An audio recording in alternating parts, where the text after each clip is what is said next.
এই ঘরটার দিকে যাওয়াও যায় না।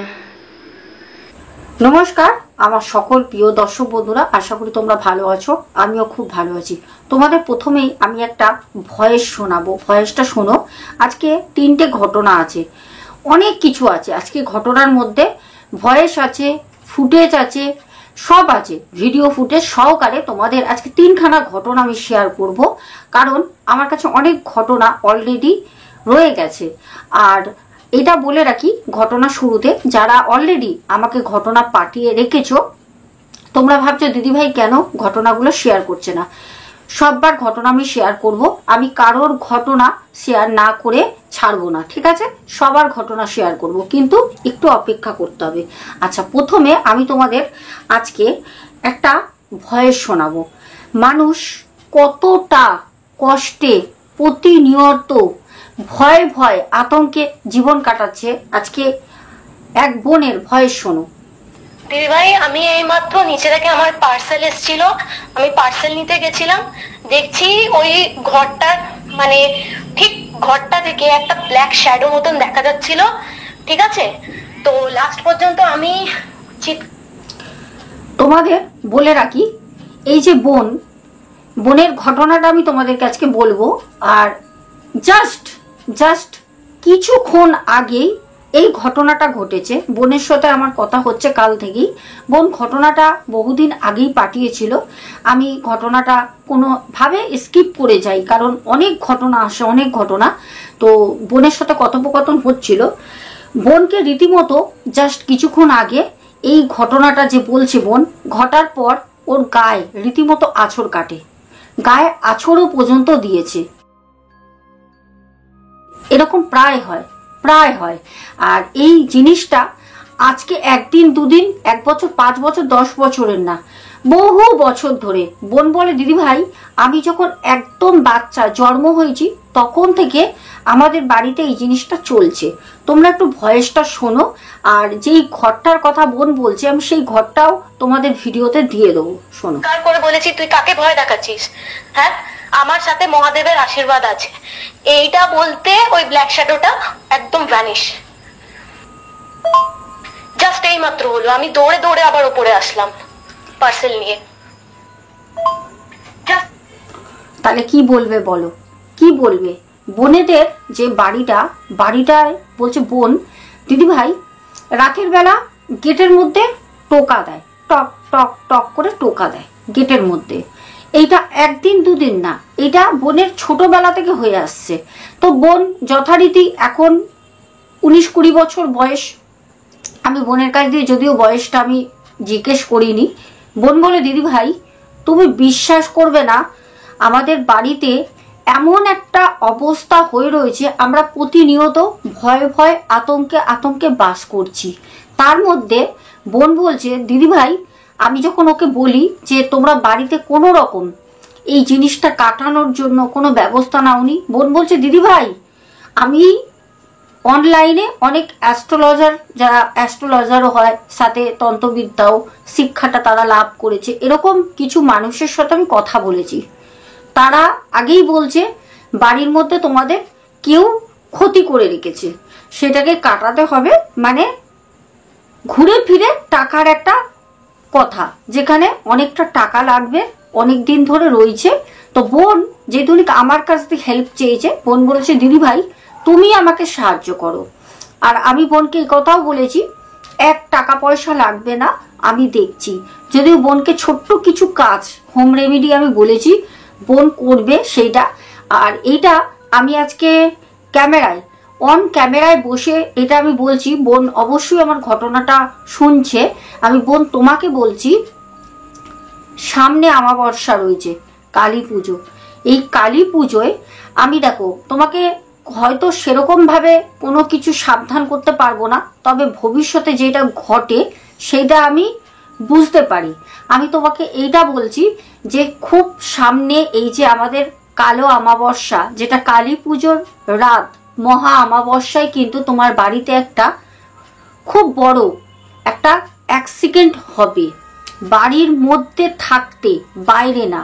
তো আমি বলবো যে বিশেষ করে কিছু জিনিস আমি তোমাকে ঘটনার পর রাতের বেলা বলে দেবো। সেই জিনিসগুলো তুমি অবশ্যই অবশ্যই তোমার বাবাকে বলে করে নেবে, ঠিক আছে?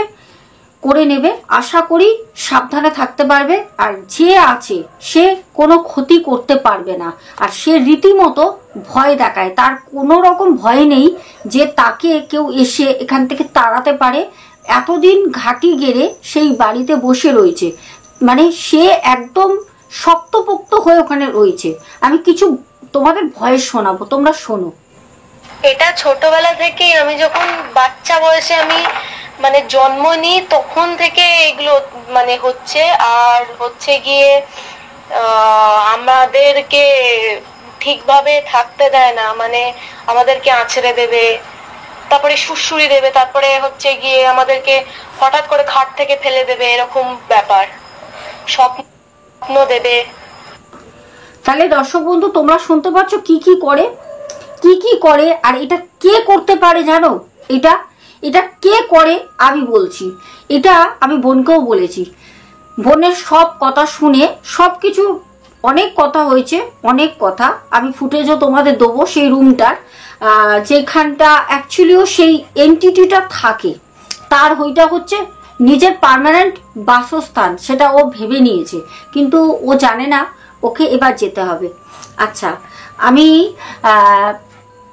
বলবো যে তোমরা শুনলে দর্শক বন্ধুরা, যে সুড়সুড়ি দেয়, ভাবো সুড়সুড়ি দেয়, আঁচড় দেয়, এমনকি খাট দিয়ে টেনে নিচে ফেলে দেয় মেঝেতে, আর ভয়ঙ্কর ভয়ঙ্কর স্বপ্ন দেয়। এটা কিন্তু কোনো সাধারণ আত্মা করতে পারবে না। পারবে কি কোনো সাধারণ আত্মা স্বপ্ন দিতে পারবে?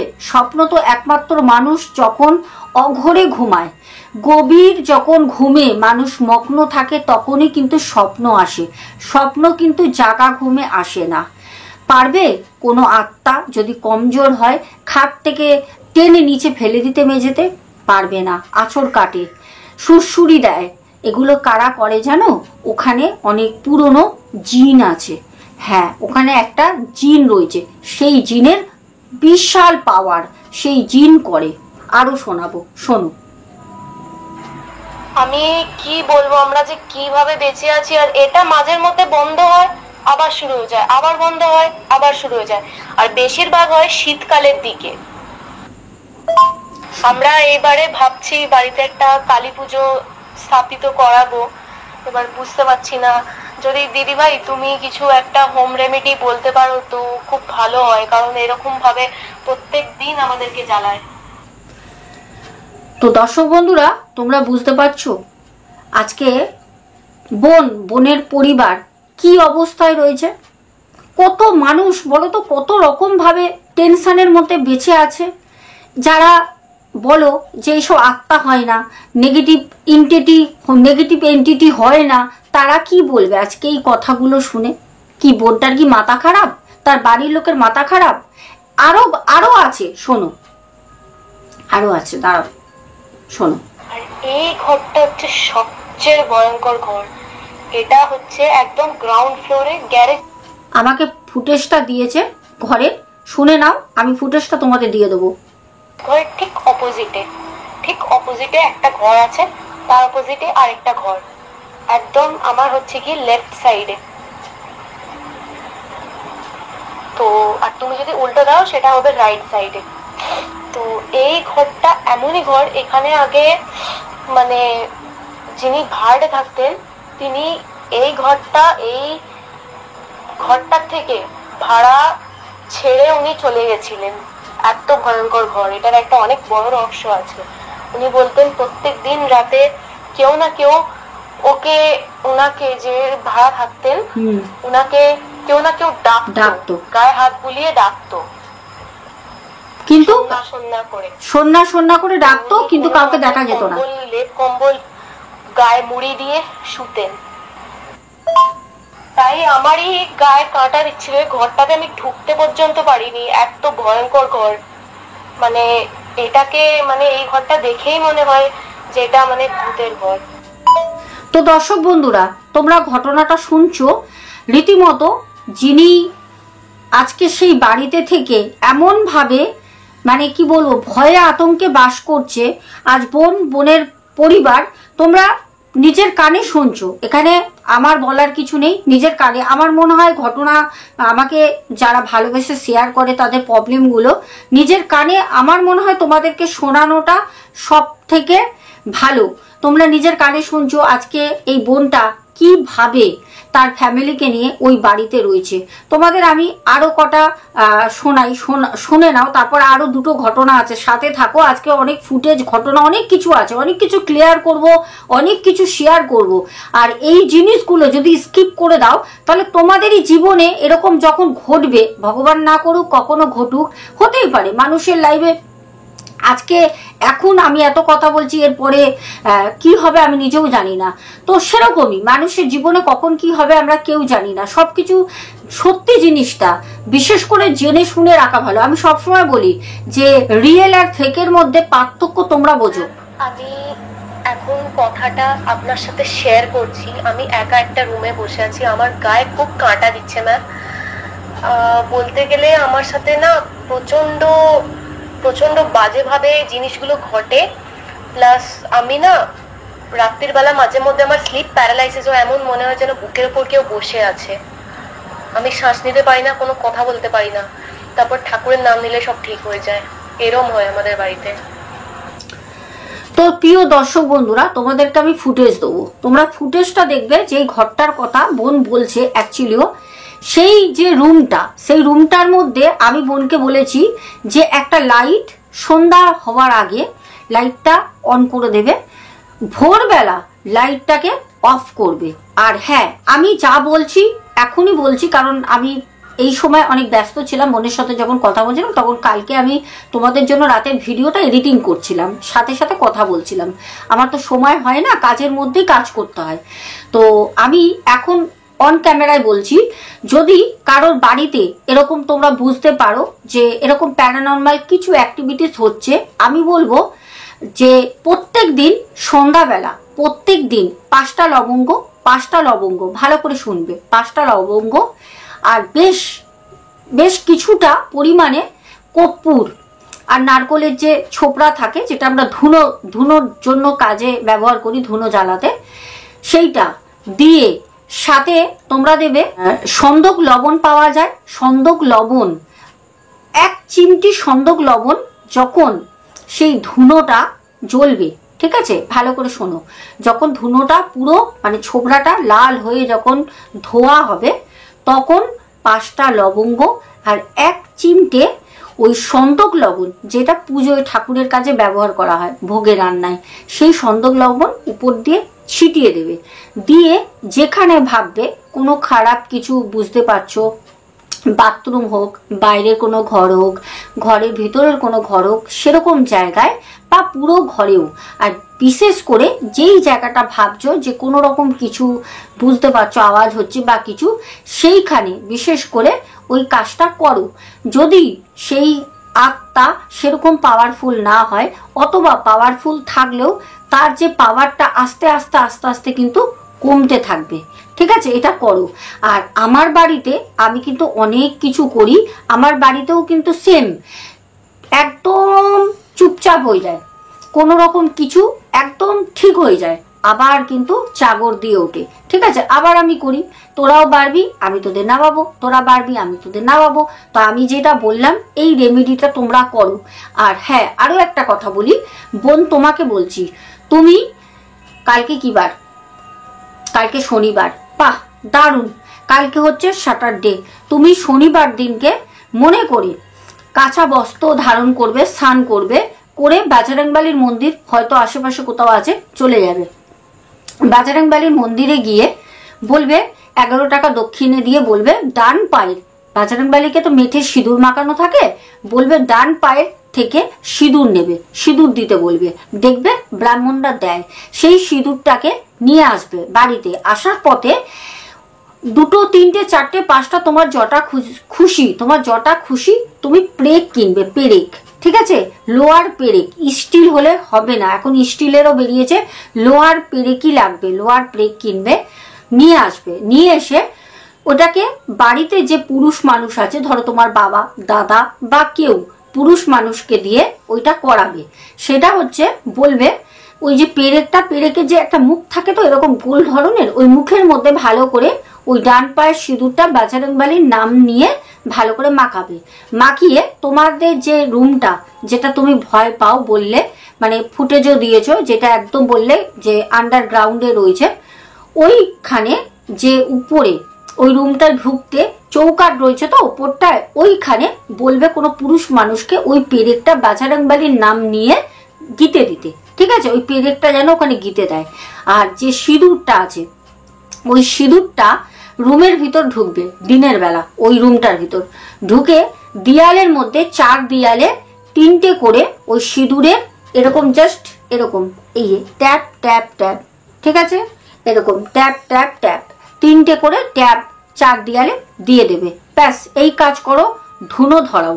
আর হ্যাঁ, যদি পারো তাহলে পরে শনিবার মঙ্গলবার করে বাজরংবলীর যে হনুমান চাল্লিশা আছে সেইটা ঠিক ওই ঘরের দোয়ারের সামনে বসে, ভিতরে ঢোকার কোনো প্রয়োজন নেই, ওই চৌকাঠের সামনে বসে জোরে জোরে হনুমান চাল্লিশা পড়ো। তারপর আমাকে বলবে, বেশি না 1 সপ্তাহ করো, নেক্সট উইকে, তারপর তুমি আমাকে বলবে কি হচ্ছে। ঠিক আছে, আর এটা শুধু বনু না, তোমরাও করতে পারো যদি তোমাদের সাথে এই প্রবলেমগুলো হয়ে থাকে। এবার যে রুমটার কথা বোন বললো, সেই রুমটার একবার ফুটেজটা দিকে আসো, ভিডিওটা, তোমাদেরও গা ছমছম করে উঠবে। যাও। এই ঘরটার দিকে যাওয়া যায় না, বহুত ভয়ঙ্কর ঘর।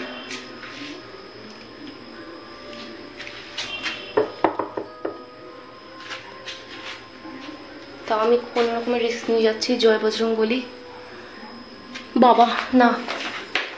আচ্ছা দর্শক বন্ধুরা, তোমরা ভিডিও ফুটেজটা দেখলে সেই আন্ডারগ্রাউন্ডে যে ঘরটার মধ্যে একটা দুষ্ট খুবই পাওয়ার তার সেই জিন থাকে। কালকে বোন বলার পর আমি রাতের বেলা দেখেছি। ঠিক আছে, এবার আমি তোমাদেরকে বলি, বোনের এই পার্টটা আমি কিন্তু এখানে শেষ করব না। ঠিক আছে, আজকের মতো আমি রাখলাম, কারণ আরো দুটো আমাকে জিনিস ক্লিয়ার করার আছে, ঘটনা তোমাদের সামনে শেয়ার করার আছে।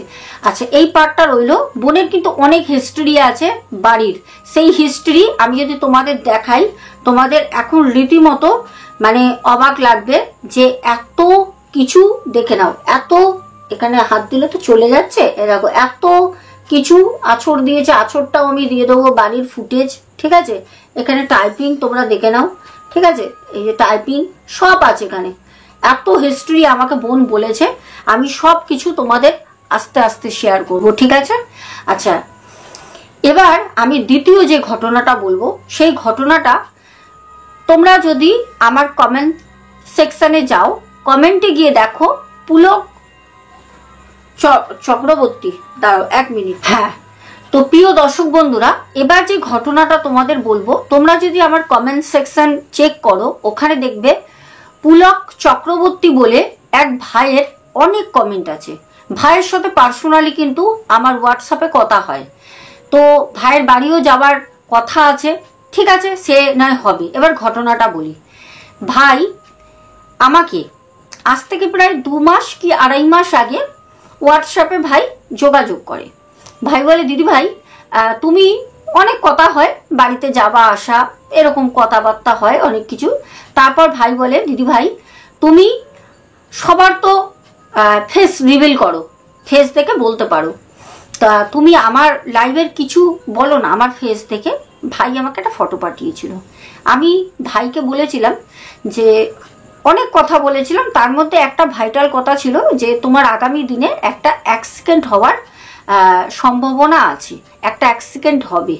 তো ভাই শুনেছিল কথাটা, কিন্তু বেশ কিছুদিন ধরে আমিও ব্যস্ত হয়ে পড়ি, আর ভাইও হোয়াটসঅ্যাপে আমাকে আর কোনো যোগাযোগ করছিল না। আমি কিন্তু একটা সময় হলেও রাত 2-3টের সময়ও আমি চেক করতাম, সবাই ঘটনা পাঠায়, তো ওটা আমার বিজনেস অ্যাকাউন্ট, যে নাম্বারটা আমি তোমাদের দিই হোয়াটসঅ্যাপ, আজকেও দিয়ে দেবো। তো ভাই কালকে হঠাৎ আমাকে যেটা বলে, আমি না সত্যি অবাক হয়ে গেলাম যে আমি যেই কথাটা ভাইকে বলেছিলাম সেটা এত তাড়াতাড়ি বাস্তবে হয়ে গেছে। তো ভাই আমাকে বলছে, দিদি ভাই কি বলবো, তুমি যেটা আমাকে বলেছিলে একটা অ্যাক্সিডেন্ট হওয়ার সম্ভাবনা আছে, আমার অ্যাক্সিডেন্ট হয়েছে। আমি বললাম কি করে? তখন ভাই বলল, দিদি ভাই এর একটা ঘটনা আছে, যে ঘটনাটা আমি তোমায় বলবো। ভাই থাকে হচ্ছে সাউথে, ঠিক আছে? ভাই বলছে, দিদি ভাই আমি নিজের কাজের পারপাসে আমার একটা বিজনেস রয়েছে, তার জন্য আমি নজরুল মঞ্চে আমি আসি। সকালবেলা বাড়ি থেকে 10টায় বেরোই, ট্রেন ধরি সাউথে। ভাইয়ের বাড়ি হচ্ছে জয়নগর, সেটাও বললাম, সাউথে আমাদের জয়নগরে, তো যেখানে মোয়া খুব বিশ্ববিখ্যাত। তো ভাই বলছে, দিদি ভাই আমি ওখান থেকে বেরোই, বেরিয়ে আমি কলকাতায় আসি। নজরুল মঞ্চ থেকে কাজ মিটিয়ে যখন আমি বাড়ি ফিরি তখন 8:30 ট্রেনটা ধরি সাউথের শিয়ালদা দিয়ে। বলছে বিশ্বাস করবে না, চলন্ত ট্রেনে মানে আমার পাটা ঢুকে গেল চলন্ত ট্রেনে। মানে কোথায়? যখন আমরা ট্রেনের বগিতে পা দিয়ে উঠছি, ঠিক বগির সামনে যে জায়গাটা থাকে গ্যাপটা, প্ল্যাটফর্ম আর বগি, ঠিক ওখানে ভাইয়ের পাটা ঢুকে যায়। ভাই খুব কপালের জোরে, চলন্ত ট্রেন কিন্তু কপালের জোরে ভাই কিন্তু বেঁচে যায়। আর ভাই বেঁচে যাবেই না বা কেন? কারণ ভাইয়ের যে দিদি আছে, এই দিদি থাকতে আমার সাথে যার যোগাযোগ হবে তার জীবনে কোনোদিন কোনো বড় ক্ষতি হবে না, ঠিক আছে? হবে না। যাই হোক, তো বলছে আমাকে যাই হোক নিয়ে গিয়ে ব্যান্ডেজ ট্যান্ডেজ করা হয়, কিন্তু পরীক্ষা নিরীক্ষা করার পর ভাইয়ের কিন্তু সেরকম বড় চোট হয়নি, পা কিন্তু ভাঙেনি।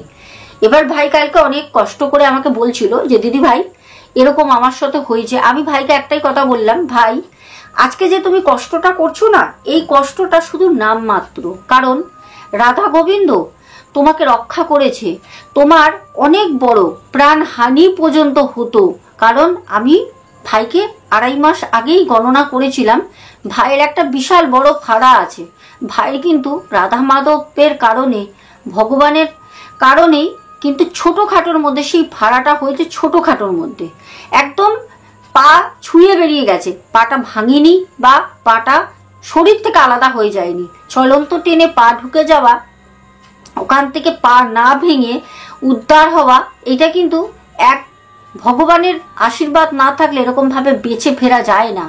এবার ভাই আমাকে বলে, দিদি ভাই তুমি বিশ্বাস করবে না, এর মধ্যে একটা ঘটনা আছে।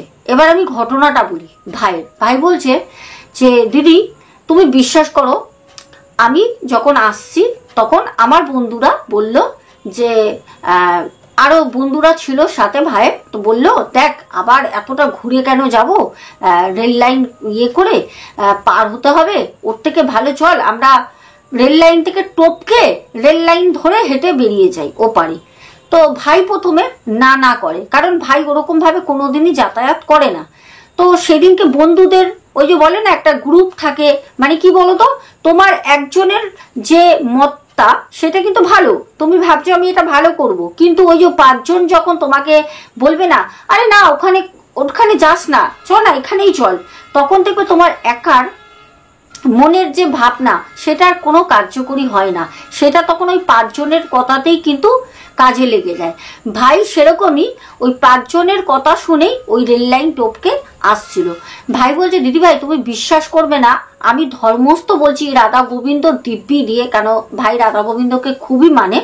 বলছে আমার বন্ধুরা একজোট হয়ে কথা বলতে বলতে রেল লাইন দিয়ে আগে যাচ্ছে, আর ভাই যেহেতু ভাইয়ের তো রেল লাইনে হাঁটা অভ্যাস নেই, তারা যায় টপকে, তাদের কোনো ব্যাপার না, ভাই পেছনে রয়েছে। বলছে দিদি ভাই আমি ওদের থেকে 2 থেকে 3 হাত পেছনে যাচ্ছি, ওরা আগে কথা বলতে বলতে যাচ্ছে। বলছে আমি রীতিমতো বুঝতে পারছি আমার পেছনে কোনো কেউ একটা আসছে।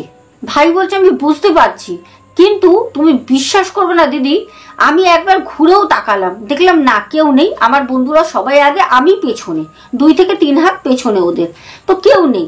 দেখে আমি যখন তাড়াতাড়ি করে ওদের কাছে যাচ্ছি, বন্ধুরা বলছে আরে পুলক তাড়াতাড়ি আয় না, এতটা পেছনে পড়ে গেছিস কেন ভাই। যখন ভাই তাড়াতাড়ি যাচ্ছে, বলে দিদি বিশ্বাস করবে না, একটা দমকা ঠান্ডা, একদম হিমবাহর মতো ঠান্ডা দমকা হাওয়া আমার গায়ে এসে এমন ভাবে লাগলো আমি পড়ে গেলাম, রেল লাইনের মধ্যে পড়ে গেলাম।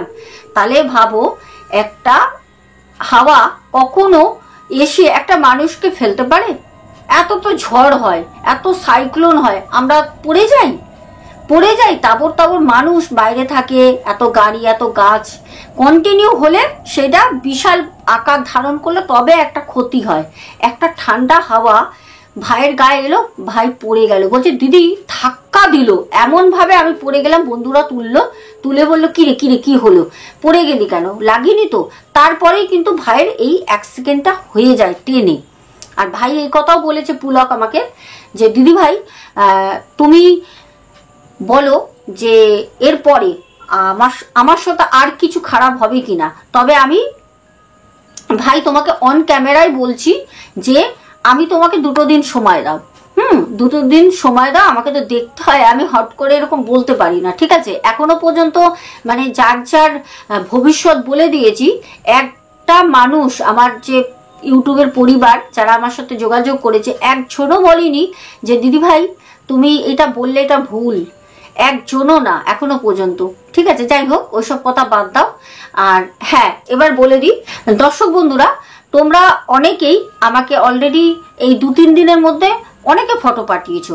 আচ্ছা আমি তোমাদের কাছে সবার কাছে হাত জোর করে দুঃখিত, ক্ষমা চাইছি, কারণ অনেকে আমাকে ফটো পাঠিয়ে তোমরা খুব তাড়াহুড়ো করছো, 2 দিন ফটো পাঠিয়ে দিদি বলো।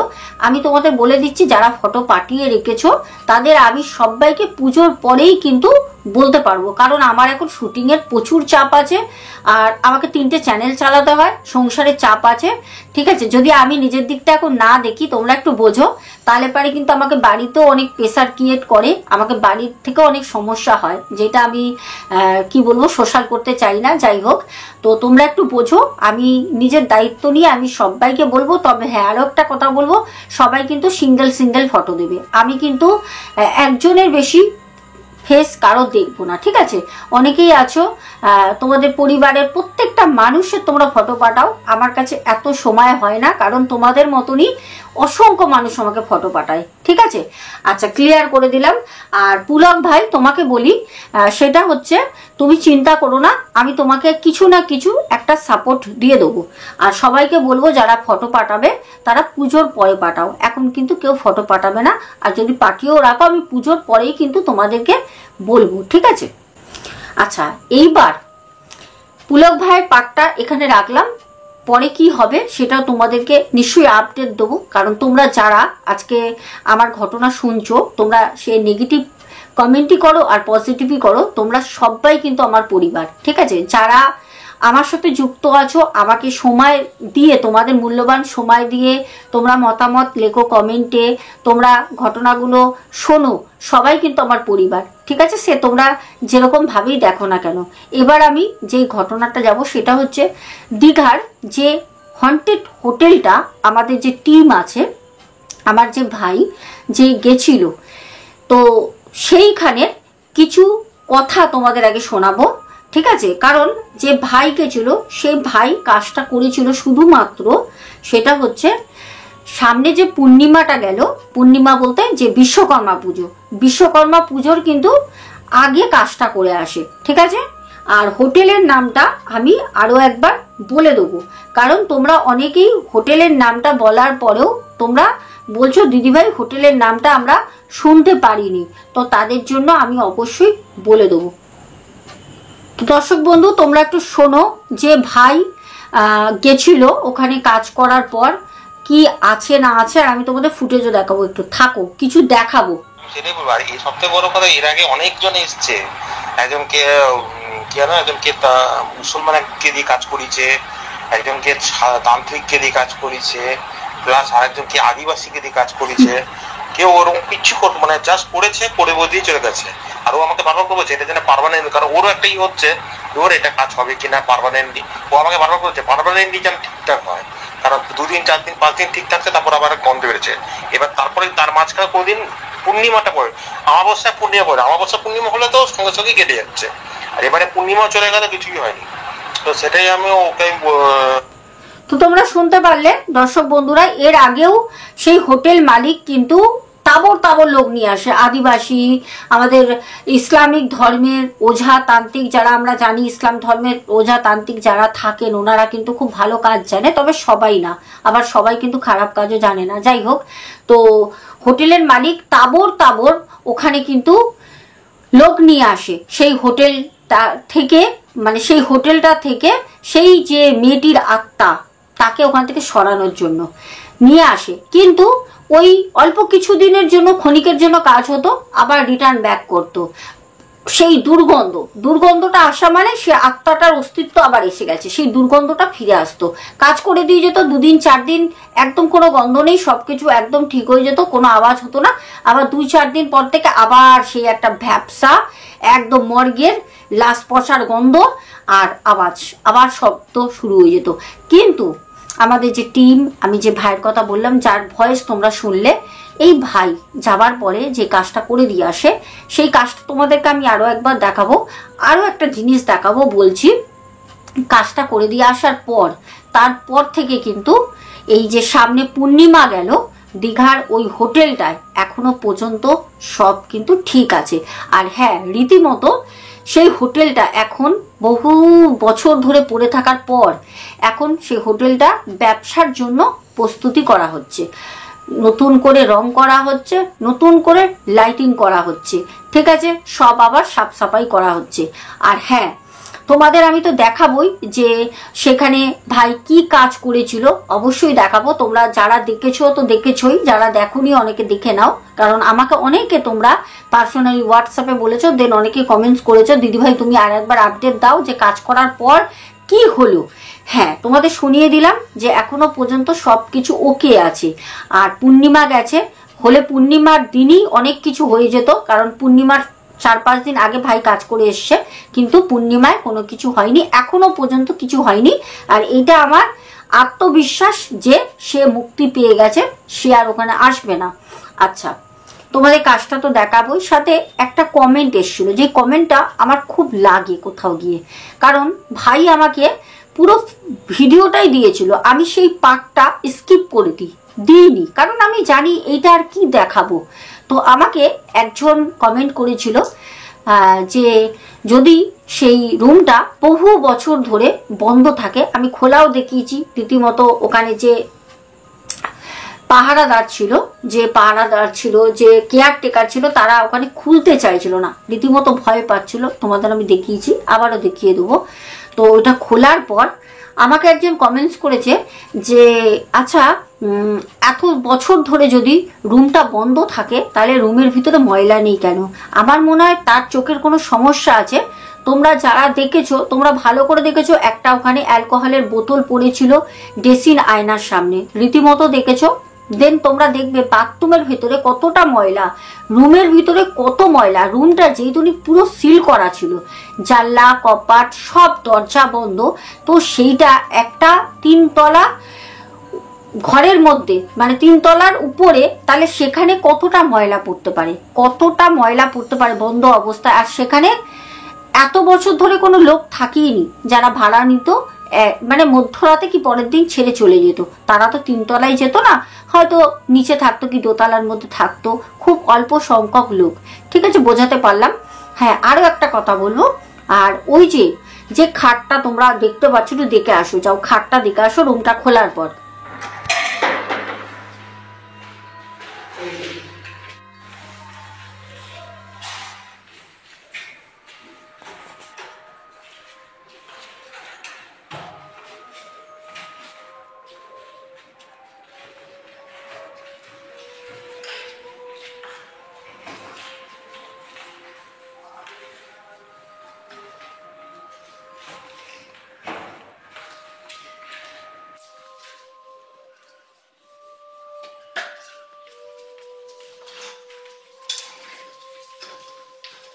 আচ্ছা দর্শক বন্ধুরা, তোমরা যে খাটটা দেখলে, এই খাটটা কিন্তু আমাদের ভাই কিছু বুঝতে পারে, কারণ ওই খাটের মধ্যে ফেলেই মেয়েটাকে মার্ডার করা হয়। তারপর ওই যে ফ্যানটা তোমাদের দেখিয়েছিলাম, আগের ভিডিওতেও দেখিয়েছি, ওই ফ্যানের মধ্যে গলায় ফাঁস দিয়ে ঝুলিয়ে দেওয়া হয়, সেই মেয়েটার মানে মৃতদেহকে মারা হয় হচ্ছে খাটের মধ্যে, ঠিক আছে। এগুলো আমরা জানতে পারি, ঠিক আছে, কোথায় কি হয় কি হচ্ছে আমরা জায়গা দেখলে বুঝে যাব। তো সেটাই হচ্ছে ব্যাপার। ওই খাটটা আমাদের যে ভাই গেছিলেন, ভাই বলেছিলেন যে হোটেলের মালিককে আপনি খাটটা সরিয়ে দেন, খাটটা রাখবেন না।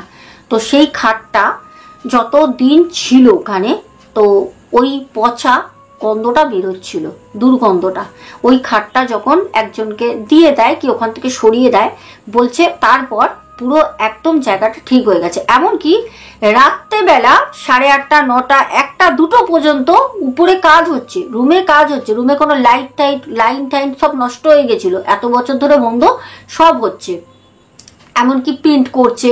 এবার তোমরা বলো যে কিছু একটা আওয়াজ পেলে তোমরা? আমার এখানে তো অদ্ভুত হয়, আর আমার তো থাকতে থাকতে এদের সাথে মানে ভালোবাসা হয়ে গেছে। যাই হোক, তো তোমাদেরকে আমি ক্লিয়ার করে সবকিছু বলে দিলাম। তোমরা অনেকেই বলেছিলে দিদিভাই এখন কি মানে ওখানে আপডেট আছে, ওই রুমটা পরিষ্কার করার পর যে তুমি মানে কাউন্সিলিং করা হয়েছে, কাউন্সিলিং করার পর কি অবস্থা রয়েছে তোমাদেরকে আমি একদম অন ক্যামেরায় বলে দিলাম। এখন পর্যন্ত সব কিছু ওকে।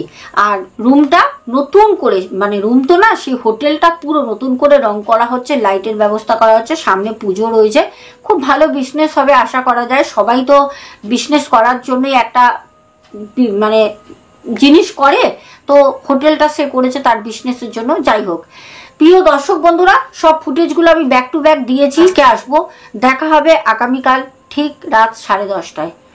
সবাই সাথে থেকো, চ্যানেলটাকে সাবস্ক্রাইব করে অবশ্যই। আর আমার চ্যানেলে তোমরা ভালো করেই বুঝতে পারো, এখনো পর্যন্ত যাদের যাদের ভৌতিক ঘটনা শোনো, তারা আমার মতো এরকমভাবে ভয়েস, এরকমভাবে ফুটেজ শেয়ার করে কিনা।